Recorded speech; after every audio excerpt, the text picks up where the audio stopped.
Welcome to The Grand Balance, a biweekly podcast hosted by two working grandmas navigating the beautiful chaos of work and family. Hi, Sharon. Hey, how are you? I'm doing good today. How are you? Well, when it rains, it pours. My house is prone to flooding, and it's like every few years we have something with water, but this one was a small one, so it's all good. Just the front of the fridge leaked a little bit. So, Oh. looking into that, normal, everyday. As the longer we live in those homes, the more problems we're going to have. So I know, exactly, but good it's luck all with good. that. So, anyway, I did want to tell you after your talk about the tantrum situation that we did have an early childhood expert weigh in. And I think you'll find this interesting. She said there's some caveats to the toddler tantrum discussion, and it's a little more nuanced than just ignoring it if you get into the actual research and psychological side of it. So I think you will find this interesting. Okay. Okay, so she said for tantrums, the goal is to teach children how to regulate their emotions rather than stop their emotions. So, for instance, if they're having a meltdown, crying, screaming, throwing themselves on the ground, you want to pick them up if they let you and try to get them to take deep breaths. Sometimes, when they're at the start or a peak of a tantrum, they will not let you pick them up and will get even more upset. And if that's the case, ask them to take deep breaths. Sometimes they will, sometimes they won't. In this instance, if they don't, give them space and stay nearby and tell them, I'm here when you're ready. Once they start coming down a little, then you can usually pick them up and model deep breaths. Usually, when they see the parent modeling the deep breaths, it helps calm them down. And it's usually a combination of trying to figure out what the parent is doing, as well as them biologically calming down because they see the parent is calm. And by taking the deep breaths, you're teaching them co regulation. For example, in the high chair, remove everything on the tray and give them a goal other than stop crying and throwing things. You can say, let me know when you're ready for your food back. That is when you start ignoring. When you're consistent with this, the child will know they will not get their food back and no one will engage until they are calm. If you're consistent with this, you will find the child saying, I'm ready. And then you can double check and make sure they actually are ready and give the food back. Typically, after that, they are calmed down and the rest of the meal will be good. I believe a lot more of that expert than the just ignore it one. Yeah, this made all the sense in the world for me. And then again, she said, talking to them too much during a tantrum escalates it, adds fuel to the fire. But you always need to be clear in what the goal is and what the boundary is. The goal, being ready, the boundary, no yelling or throwing food. Sometimes in really high-level tantrums, they do need to be ignored and left to ride it out, but the goal is to try to co-regulate as much as possible and stay nearby so they know you are there and how to model, and they see you modeling how to regulate. Kids don't learn these skills on their own, so 100% ignoring each tantrum will not be effective. So that just goes to show, there's so many different opinions out there, even by the experts. And and nuances of how to handle it. Yeah. And so what she's saying is the boundary communicate one time. Often telling a child not to do something will cause them to want to continue to do it. If you say stop throwing food, they hear throwing food. The goal is what I would repeat during a tantrum. Let me know when you're ready. If you're consistent with this, you don't ever have to communicate a boundary more than once because they know what the boundary is, telling them you're ready. Just remind them of the goal. So that's what their focus is on getting to. Being ready with practice and repetition, the child will be clear on what being ready looks like and sounds like. Yeah. So when I'll say stop doing something, he likes to scream just for the fun of it. Right. My grandson. That And makes sense. we'll say, yeah, we'll say, stop screaming, and he'll scream again. So to your point, that for sure happens. But I do like the just taking it away because his preschool teacher, he started preschool last year. His preschool teacher did teach emotions through, like, little fun monsters, like the blue monster is sad, the red monster is angry, and the green monster, I think it's the green monster, the green monster is calm. So when I say, "What does the green monster do?" He'll take a deep breath and go, Oh, nice. That's really good. so, somewhat along that same line, so that preschool So teacher they're must be thinking yeah, about the same type of process. and she's teaching regulation. Yeah, yeah, So this expert also says a lot of time in the beginning, a child will say they're ready, but really not ready. So when they get their food back, they'll keep doing the bad behavior. So at that point, you take it back and repeat, let me know when you're ready, and not say another thing until they tell you they are ready. There won't be immediate results at first because consistency is what is most important. If you have not been consistent, they will write it out thinking you will give in, but with enough consistency, they will learn that is no longer the case. The other tip she says is to you specifically, I would also try to make sure to include him and praise him as much as possible during dinners when he's doing the behavior that you like. Include him in conversations and praise him for doing so well. yeah, and we do that. We all have conversations with each other, including him, but I do like the part that says, "Stop having everybody try to, in their own different way, handle his emotions." If we all just take it away, say when you're ready and just keep talking to each other, then maybe that'll help. We're gonna give it a try. It it actually was a little better this week.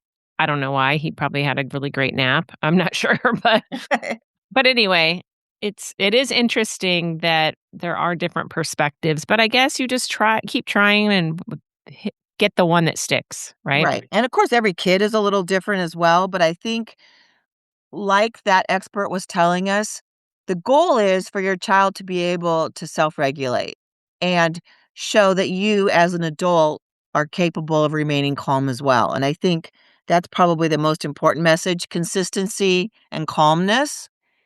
Yeah.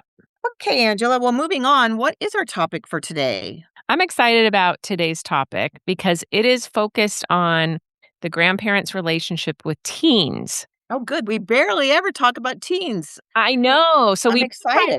we do try our best to address all ages on this podcast, but given kind of our own life stage with our We're in the thick of it with toddlers and babies. yes. So I thought it would be great to give the teens topic our full attention today. So when I don't know about you, but when I was raising my kids as teenagers, I didn't have a lot of resources at my disposal. The one that I used was probably listening on the radio when I was driving to and from work, the Laura Schlesinger show, Dr. Laura. Yes, I do remember that. Yeah. And so I mean, that was all about just raising kids, being, in a marriage and just lots of different topics. But other than that, I mean, if you had to go to the store, buy books, but now everybody has a lot more resources. So one of which is podcasts. So I listen to a podcast that's out there specifically on teenagers, and it's called Feeding the Mouth That Bites You. Oh, isn't that appropriate? Yeah, I could relate on many of my kids' teen years, but it's from Dr. Kenneth Wilgus, and he has this podcast, but it's based on his book. So he had a book that came out in 2015, and about a year and a half ago, he came out with his second edition because, as you know, things have changed so much in those last years, especially as it relates to technology and just the way kids are being raised in today's society versus way back then. No, it's so true. I mean, things change at such a rapid rate even year to year now. Yeah, and I remember my daughter just saying, "Mom," when we were talking early on when we first started the podcast about, why do we have to go to grandparent school? That makes no sense. Like, we all raise kids, but things are different. What's out there is different. So, anyway, he came out with this new book or new edition of his book, and he has this process that he calls planned emancipation. So his overall philosophy basically is that the goal of parenting isn't to raise obedient children, it's to raise independent adults. So he believes that the teen years should be gradual transition into adulthood, with parents intentionally giving teens more freedom and responsibility over time.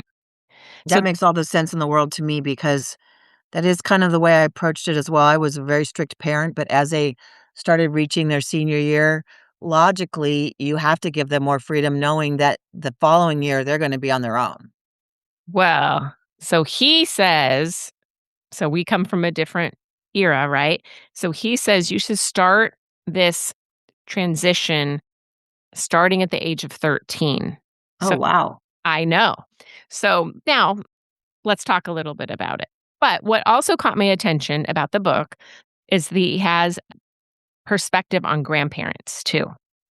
And he suggests that while parents are responsible for rules, consequences, and preparing teens for adulthood, the grandparents have a different and equally important role, which is as trusted adults, mentors, listeners, and a safe place for teens to talk. Which you had mentioned this last week in our last podcast about the benefits of grandparents on kids, that it is kind of safe A space. safety place, right, a safe place for Yeah. sure. So it made sense to me, and it was a nice transition. So I'm going to talk a little bit about the planned emancipation, the key recommendations for parents, and then we'll talk a little bit about the key recommendations for grandparents. Because as we know, we have listeners that are just parents right now that are also going through this advice to take care of their children. So I thought it would be beneficial to do both. And the teen years are so difficult, especially like, I found the teen years with a son were much more difficult than a daughter for whatever reason. I thought 4th and 5th grade were more difficult with a daughter, but sons especially. And I guess you're right, teens in general, because they do want so much more freedom, but they still have the impulsive brains of teenagers. Yeah. And this is just reading this was bringing me back so many memories of things that I struggled with as a. So focus on raising capable adults rather than compliant teenagers is the first bullet or the first recommendation. I would agree with that. Gradually increase freedom and responsibility during the teen years. Stop controlling areas that aren't related to health, safety, or core family values. And I'm going to give you some examples: clothing and appearance, bedroom cleanliness, time management, schoolwork ownership, and social choices within family boundaries. Of course, they can't do anything that they want. But I think for me, so it was, and it's rely more on natural consequences and less on nagging or lecturing. Reduce power struggles by stepping back from things teens can manage themselves, and preserve the relationship while encouraging independence. I struggled, I'll tell you, as a mom with two of these most significantly, which was relying on natural consequences and less on nagging or lecturing. I could not handle seeing my kids fail at something. I think that's tough for most parents, for sure. Yeah. So if I saw that they had a big project due and I didn't see them working on it, I was nagging them all the time. I would lecture them about, you have to do this and you need to do better at that. So I, I mean, yeah, good idea. I just don't know how realistic it is, but it's But, something. you know what? I stayed out of my kids' schoolwork 100%. The only time I got involved was expressing what I expected as far as the outcome and the grades, but the process to get there, occasionally, even very rarely as they got older, they would ask me to proofread papers. My daughter was an amazing writer, so she for sure didn't need that, but I I mean, I'm lucky they were good students, but I did not get involved with their schoolwork or their grades at all until I saw a report card. Would you, well, they were good students, so it's hard to. And yeah, I mean, it's definitely hard. They were both super into sports, and so they knew they had to keep their grades up for sports as well, so that was never a topic. I mean, I definitely can relate to other parents whose kids weren't as motivated in school and, definitely needed to stay on top of the grades, but, like, I never looked up grades, like, mid-semester. Never ever did I check, like, whatever the online thing was for grades or anything like that. Yeah. Well, you're right with sports. So I remember my son, I kept saying, "Both of you have to have a 3.0. If you wanna play sports or do anything, you have to keep your 3.0." That was my thing. And although, to be honest, it was kinda the bare minimum really to get in college. So, I remember my son came home and he had like a 2.9. And I said, "Well, you can't play sports because that was the rule." And he was devastated. My husband was upset. And I ended up calling Dr. Laura Schlesinger, and I got on the radio because This is hilarious. yeah, I actually have 2 stories of Dr. Schlesinger. I've been on the radio twice with her, but this was one of, and I said, "Look, I set the boundaries, I said this, so he has the consequence." And she actually said, "Angela, not every person that is successful went to college. If this is his, whatever." He didn't know. She didn't say it was necessary. She actually said, "Just if he's a good kid, he's not getting in trouble in other ways, let him play sports and don't be as hard on him about this 3.0 if he almost got there." Right? Which I was surprised. But I'm very surprised by that reply, to be honest. I know. I was surprised, but she talked me into, there's so many successful people that didn't go to college. You just have, if they're good people and they're hard workers, blah, blah, blah, blah. Well, he didn't know this was happening. So he went to his teacher and somehow got that grade turned into, so he had his 3.0. And so I actually never told him until much later that I had called and I was probably going to cave. But he worked hard to somehow negotiate or something with his teacher to get his 3.0. And I thought, you know what? That's a pretty good skill, an adult skill to be able to negotiate. So Well, and I'll give to you take that. and to take the initiative to go speak to the teacher, I think that's a really good skill because a lot of times kids don't do that or they don't wanna talk in person about it or address it directly, and I think that's really good. Yeah. But the funny thing is, when he started getting recruited to play baseball in college, the recruiting coordinator said a 3.0 doesn't cut it. So you need to get at least a 3.5 or we're not going to recruit you. Because what they say is when you go into college, your grade point drops by 1 point because you're at the field so much, you don't have as much time to study. So a 3.0 in college is like a equivalent of a 2.0, which is barely eligible. So but when the coach told him that's not acceptable, and he knew that the consequence was he wouldn't play college ball, all of a sudden he's getting straight A's. So he was So obviously capable, yeah, and that we never really addressed, like, the 3.0. For me, my kids were always the higher your GPA is in high school, the more schools you're gonna have opportunities to play for, and that's how they always looked at it, especially my son. So, as we discussed many times together with him, you're not gonna regret having good grades, and if it opens up opportunities across the country for the best schools, you're in a better position, for sure.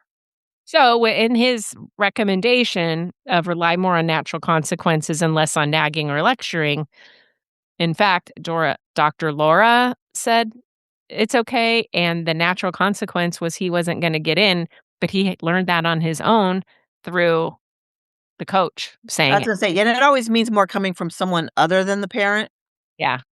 So, for sure. very, very, very hard to do, but kinda proven a little bit, at least based. No, I agree, and the whole, like, room situation, it was a battle I was not willing to take on. My son was very neat and tidy, and that's just the way he is, but my daughter, it just got to the point where it's like, "Close your door. I don't wanna deal with it." Yes. So, oh my gosh, that was such a battle. The kids, it stunk, clothes everywhere. I couldn't. Yeah, during high school, I just didn't care. I literally just shut the door. Oh, well, you were good. A lot of people can't handle that. So anyway, so the clothing and appearance now, obviously, if it's things that you have rules on, such as no tattoos or you can't get 20 piercings or whatever. I mean, those are things that you set the rules. Here's your kind of boundaries. But overall, if they want to have their hair in their face and all that, you just got to let that go. No, and I agree with that too, because the less importance you put on appearance ultimately in this day and age, I think the better, because really what's more important is their character and their morals and so many other things. And the appearance thing, it's superficial, nothing more. Yep. The time management one was as the example. I think I struggled with that as well. Oh, you did? But That's another one I didn't struggle with at all. my god, what the heck? Your children and grandchildren sound perfect, Sharon. So I gotta They're know at they're some point, definitely like, not, but by what did you natural. struggle with? Well, talking back for sure, and the rules were not a big hit over at our house, but the time management with busy kids takes care of itself pretty much because there's not a lot of extra wiggle room. Well, I remember just getting them to be ready to go on time in the morning was so hard. Like, I would literally have to pull my son out of his bed from his feet, and then he would hold on to the top just to get him out of bed. Like, it was hard. He did not wanna get out of bed. Oh, that's funny. No, my I son was had the opposite, but my daughter, I remember literally sitting in the driveway honking. I do remember that. Yeah. So I think that's just, okay, there's wipe your hands. If you're not in the car by 7, you're late for school. But that's natural consequences Simple, as though. well because, like, at my daughter's school, I think any school, you get in trouble for being tardy. So, like, if I was leaving at whatever time, you're not in the car, you're late for school, like, you're gonna have to suffer the consequences of that. So I that kinda worked itself out. But I would never, I mean, that's the problem. This takes a lot of work on parents. I get the philosophy, but it also takes a lot of work and patience from parents because for you to know that, okay, I'm leaving then, I'm going to work, and you know your kid's gonna not go to school, he or she will be yelling at you, screaming at you that how could dare you not wait, and now that you're gonna get in trouble, they're gonna get in trouble and it's your fault. And I just See, that's funny, definitely not my fault, your fault for not being in the car on time. well, I know you say that, right? Adult minds do not think that. Their young minds, should I say. Oh, no, 100%, yes, I do remember getting blamed for some crazy things that l obviously were not my fault. Yeah. So the challenges that parents may face with this philosophy that the author recognizes as letting teens fail when you can see mistakes coming, giving them freedom before they seem fully responsible. So if you give these little you're challenging yourself to give them little freedoms before you really think they're responsible, but you got to start giving them tries. And again, this is starting at 13 gradually, right? Yeah, no, I love that idea.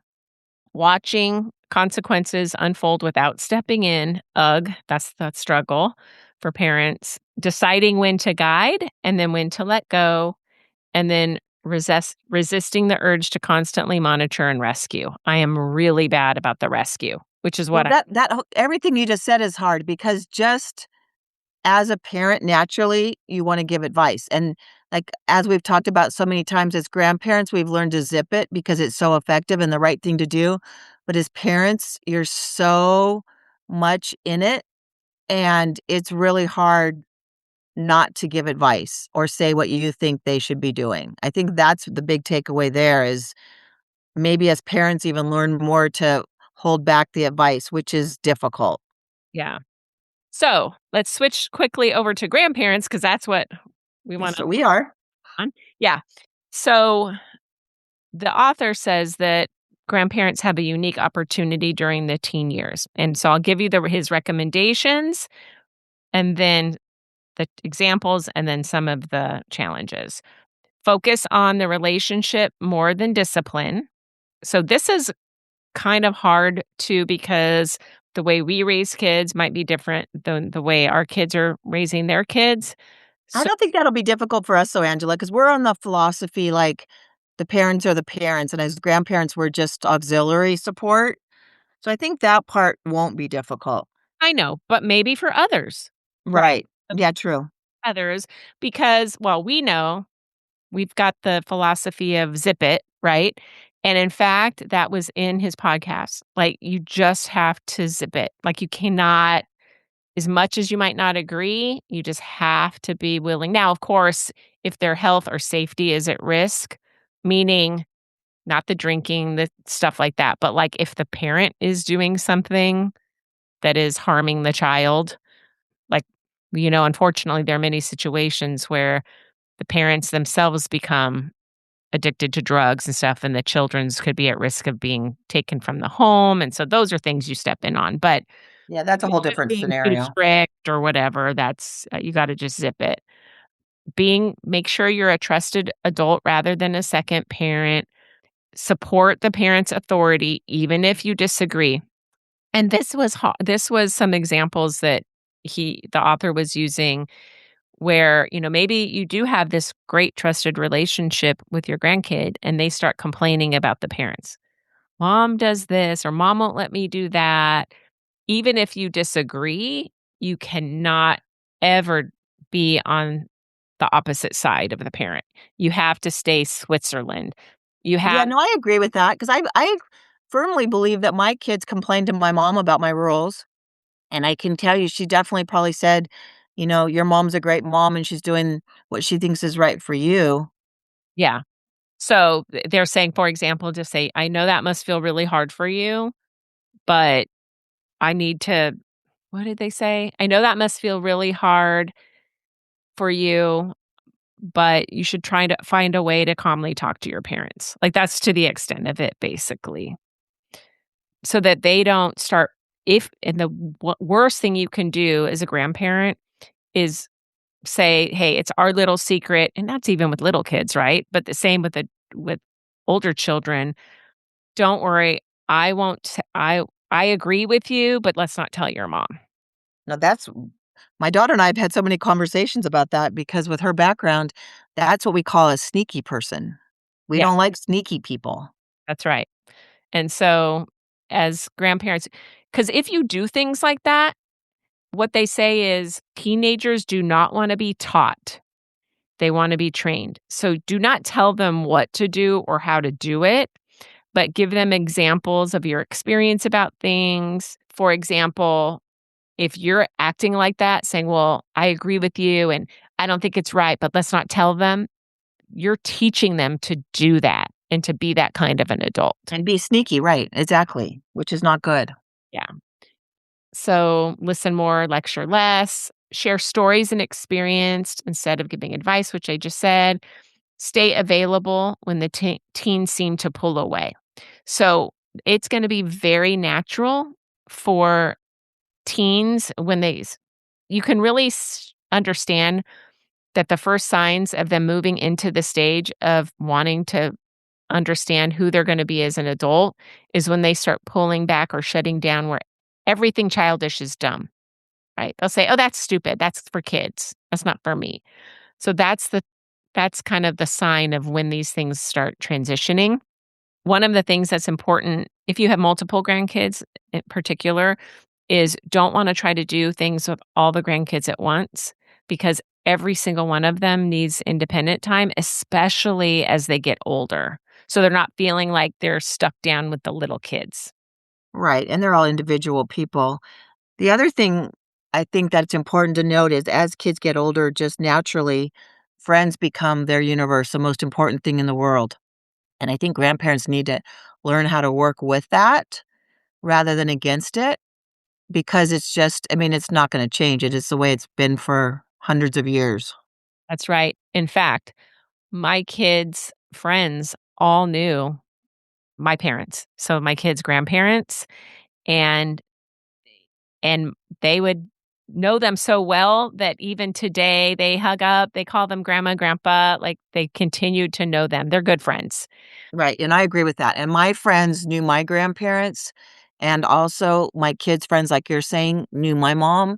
So it just include if you're including the friends, you're eliminating an obstacle because that's all kids during those ages really care about is spending time with their friends. Yeah. And then even when they pull back, now they say you should tell the parents you're doing this. Not every time, but just say, "Hey, I text the kids once in a while just to say hi or, wish them luck or whatever." So they say tips on communicating with teenagers, probably not social media, but you can text them periodically just to say, "Hey, I know you're," for example, "I know you've got prom or you've got this big dance or whatever. Since I'm not on social media, would you mind just sending me a pic? I'd love to see how you looked in your beautiful dress," or something. Or if they've got sporting events and you're not there, just a quick text to say, "Hey, good luck. I hope you have a great game." And that's it. And don't expect them or be upset if they do not respond, but just know that it is impacting them positively. No, I agree with that. And I also think it goes back to what you're saying about nagging. Even as grandparents, if you nag, they're gonna pull away more. So maybe sometimes they send a pic, sometimes they don't. It's all okay. As long as you put it out there that you're interested, they're getting the benefit of knowing that they have caring grandparents in their lives. And maybe they follow through and maybe they don't, but the impact is still there. Yeah, but they warn grandparents, who some of which may not be busy working grandmas, but don't overdo it. Like, keep it pretty limited how much you text. This isn't a daily thing where it becomes a burden. Um, Right. so only, special events, maybe before big games or something. Um, and then and then, which I kinda mentioned, encourage them to have important conversations directly with their parents Well, without and as we've talked about on this podcast forever, communication is almost always the answer. True.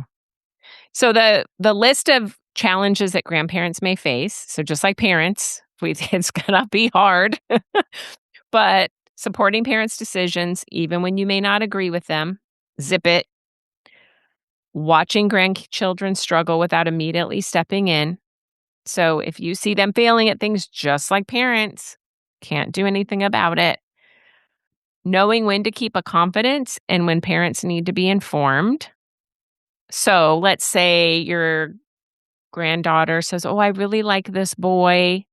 Don't go running to the mom and saying, "Oh, I heard so and so likes this boy." That's innocent. If it's, "I want to start having sex," that's a whole other conversation. That's where you say, "I really think you should think about who you can talk to more safely about that," stuff like that. I'm out. Yeah, exactly. Um, that's a good way to say it. I'm out of those conversations. And then not taking it personally when teams become more independent and less engaged with the family. So, And that's like I said before, that's a natural progression. That happens to every well-adjusted kid. So you just have to figure out ways to work with it. I think there's more opportunities now than in my generation and even before because of the technology available for it not to be a complete shutout. Like, where I could see if you don't, once your kids become teenagers, maybe if your family doesn't get together very often or they live afar, you would be very disconnected. Yeah, the only thing I'm thinking about that is because my family is the majority of my family's in Colorado. And we always had, like, a Sunday Zoom with my mom, and the grandkids were involved as well, and this is something I'll definitely incorporate as my grandchildren get a little older and can communicate, is doing a weekly or a biweekly Zoom check-in where everyone, my son, the uncle, he may have a family then, like, you just do a family Zoom type of thing. I know other families that do it, like, with activities involved, but I think if you just have that consistency, it's a way to feel connected even though you're far away. Well, that's what I was saying. I think there's more opportunities now because you have those technology abilities. Right, for sure. Many years ago when you never saw your grandparents unless your parents dragged you, along.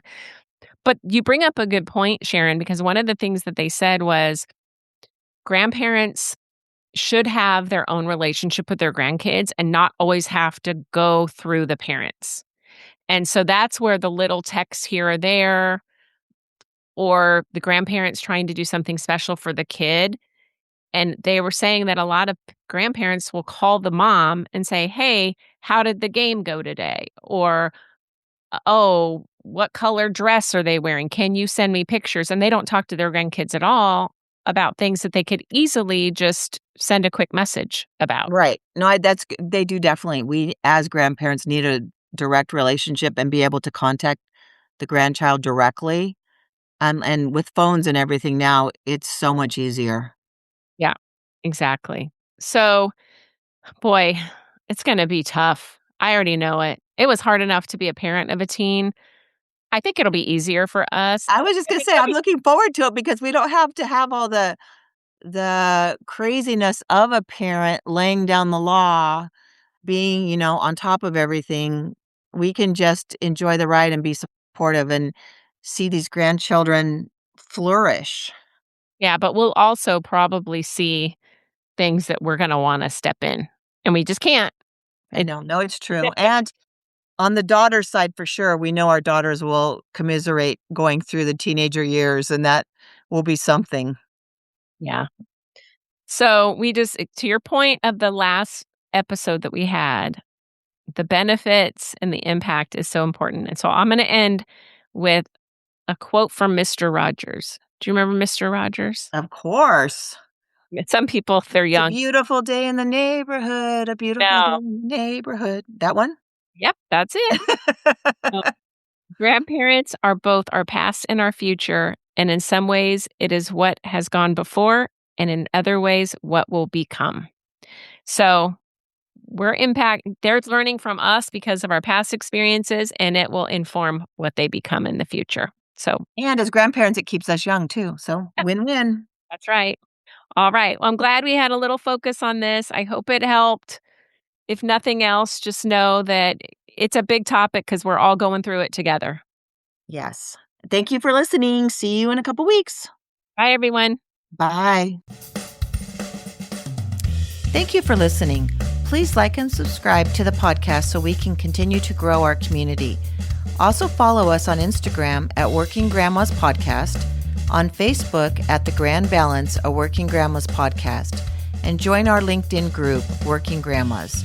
You can also email us at info@workinggrandmas.com or message us through any of our social media platforms.